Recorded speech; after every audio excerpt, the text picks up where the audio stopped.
மேடையில் வீற்றிருக்கின்ற பெரியோர்களுக்கும் அவையில் வீற்றிருக்கின்ற பெரியோர்களுக்கும் எனது முதற்கண் வணக்கங்கள். ஏனென்று சொன்னால், என்னுடைய ஒரு ஆசான் மேடையில் இருக்கின்றார், இன்னொரு ஆசான் அவையில் இருக்கின்றார். ஆகவே இரண்டு பெரியவர்களுக்கும் எனது முதற்கண் வணக்கத்தை தெரிவித்துக் கொள்கின்றேன். அருட்தந்தை அன்புராசா அடிகளாரை எனக்கு மிக நீண்ட காலமாக தெரியும், எல்லோருக்கும் அவரை தெரியும். அவர் ஒரு எழுத்தாளர், ஒரு கவிஞர், ஒரு விமர்சகர், ஒரு ஆலோசகர், ஆன்மீக குரு. இன்று அவர் கவி உலகில் பாவலர் மணி என்ற பட்டத்தை பெற்று கவிதையில் தடம் பதிக்கின்றார்.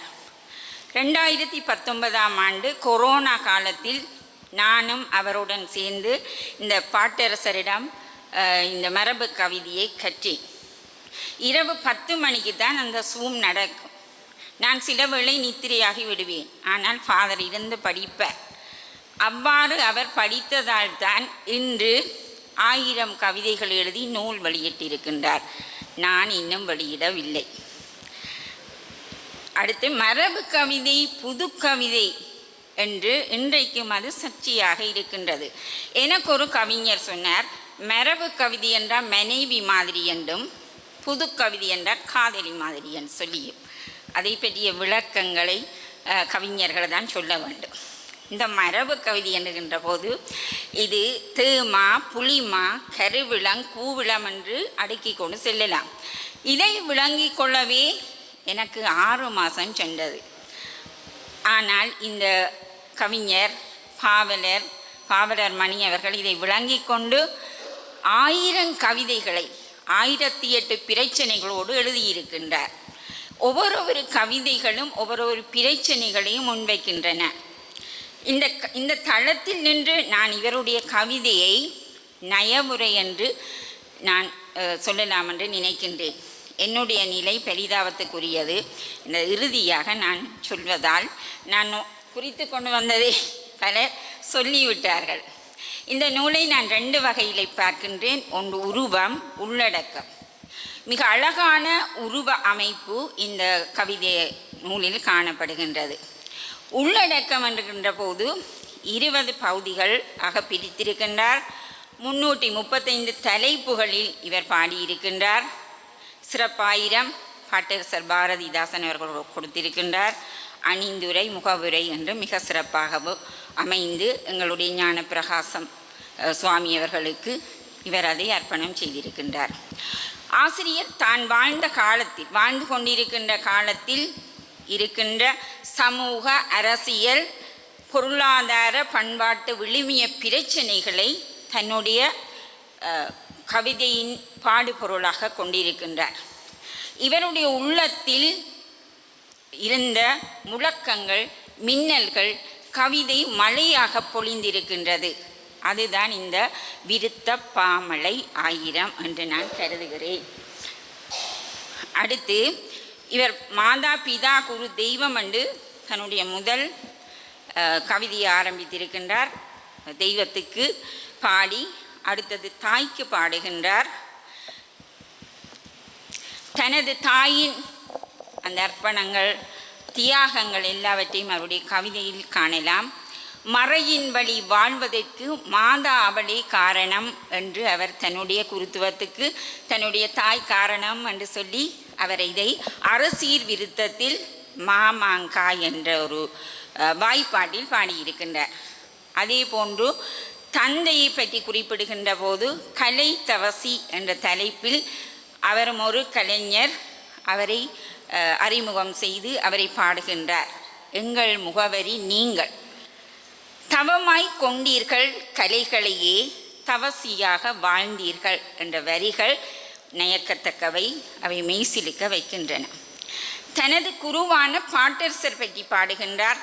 போட்டி போடும் உலகில் புதுமையான மனிதர் இவர் என்று நாங்கள் பார்க்கின்றோம்.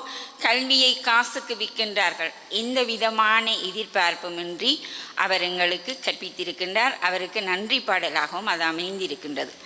வீதி விபத்துக்களை சொல்லுகின்ற போது மன நெருடலுடன் பாடுகின்றார். நந்தி கடலே நவில்வாயே, சிந்தை கலங்கி நின்றோம் சிலுவை சுமந்து நடக்கின்றோம் என்று 2009 நடைபெற்ற அந்த யுத்தத்தின் மன வலிகளையும் உள்ள குமுறல்களையும் வேதனைகளையும் உடைத்து கொண்டு அவர் சொல்வதாக இந்த பாடல் அமைந்திருக்கின்றது. நைய புடைப்போம் வாக்காளி. இன்று நகைச்சுவையான ஒரு விடயமாக இன்றைக்கு அரசியல் மாறிவிட்டது. எங்களுக்கு இன்றைக்கி பொழுது போகவில்லைன்னு சொன்னால் நாங்கள் முகநூல் எடுத்து அரசியலை பார்த்தோம்னா எங்களுக்கு பொழுது போய்விடும்.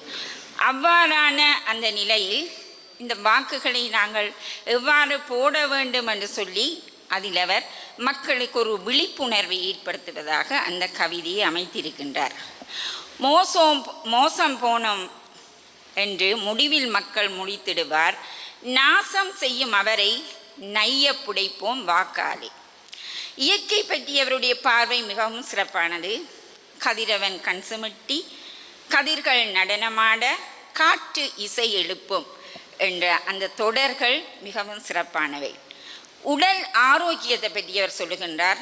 கோடி பணத்தை குவித்தாலும் கோவில் மாடம் அமைத்தாலும் தேடி தேடி செல்வத்தை திரட்டி திரட்டி சேர்த்தாலும் ஓடி ஓடி திரிந்திங்கே ஊரை கொள்ளை அடித்தாலும் வாடி நோயில் வருந்தாமல் வாழும் வறுமை பெரும் செல்வம்.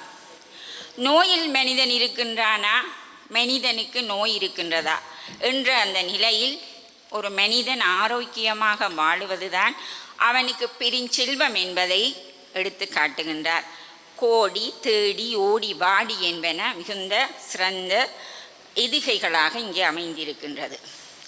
இவற்றையெல்லாம் ஒவ்வொரு தொகுதியாக அவர் சொல்லி நிறைவாக ஒன்றை சொல்லுகின்றார். எல்லாம் உன் தயவாளி என்று இறைவனுக்கு நன்றி கவிதையாக அதை அமைத்திருக்கின்றார். விருத்தப்பா மழை 1000 என்ற இந்த 1000 பாடல்களுக்கும் மகுடமாக நான் ஒரு பாடலை, எல்லா பாடல்களும் இரத்தின கற்கள், அவை எல்லாம் முக்கியமான பாடல்கள். ஆனாலும் எனது கண்ணோட்டத்தில் ஒரு பாடலை நான் குறிப்பிடலாம் என்று நினைக்கின்றேன். 123வது பாடல். எழுதுகோலை ஏந்தி இதய வயலை உழுதிடுவோம், அழுது துயரை பகிர்ந்திடும் அனைவர் சார்பாய் வரைந்திடுவோம், பொழுதுபோக்காய் மட்டும் புனைவை செய்யாதிருந்திடுவோம், பழுதில்லாத படைப்பை பாரு கழித்து மகிழ்ந்திடுவோம். எழுதுகோலை ஏந்தி இதய வயலை உழுதிடுவோம். இது ஒரு உருவக அணி. இந்த 1000 பாடல்களும் இவர் இதய வயலை உழுது பயிரிட்டிருக்கின்றார்.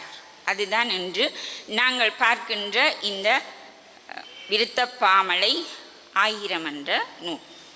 இவரது இந்த பாடல்களை வைத்து கொண்டு இந்த அவருடைய கருத்துக்களாக நாங்கள் குறிப்பிடுவது, இவர் ஒரு புதிய சமுதாயத்தை வேண்டி நிற்கின்றார்.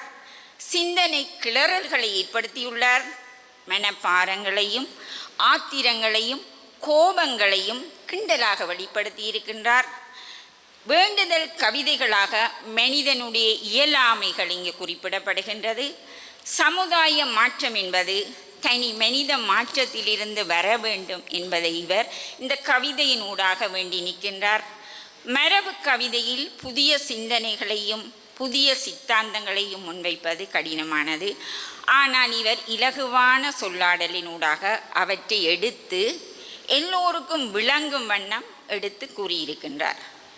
மரபு கவிதை என பின்வாங்கும் எல்லோருக்கும் இதை வாசித்து விளங்கி புரிந்து கொள்ளக்கூடியதாக இந்த கவிதை நூல் அமைந்திருக்கின்றது. ஈழத்து தமிழ் இலக்கிய பரப்பில் இந்த கவிதை காத்திரமான பங்கை நிலைநாட்டும் என்று நான் நம்புகின்றேன். இவர் மேலும் வெண்பாவும் படித்து கொண்டிருக்கின்றார்.